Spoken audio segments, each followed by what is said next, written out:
బా ఎక్కడ నుండి వచ్చావు నువ్వు? తిరుచి, తమిళనాడు తిరుచి ఐటీసీ నుంచి విజయవాడ ఐటీసీకి లోడ్ తీసుకొచ్చాను. ఎన్ని రోజులు అయింది ఇక్కడికి వచ్చి? ఇప్పుడు 4 రోజులు అయిపోయింది సార్. బా మరి ఎన్ని రోజులు అవుతుందని తెలియదు. భోజనం అంగడికి వెళ్ళాలా, కొద్దిగా దూరం వెళ్ళాలా. ఇది వర్షం కూడా వచ్చింది.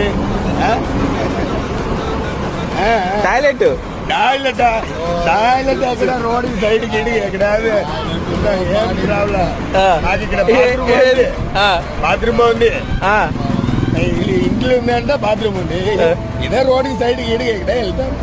ఇప్పుడు లోకల్స్ ఏం ఫుడ్ ఇవ్వట్లేదా? ఫుడ్ ఏం లేదు. పార్సిల్ ఇవ్వట్లేదా? నిన్న పార్సిల్ ఇచ్చారా? పవన్ కళ్యాణ్ సూపర్. పవన్ కళ్యాణ్ సార్ వాళ్ళగా పార్సిల్ ఇచ్చాడా? పార్సిల్ పంపించాడా? నిన్న సాయంత్రం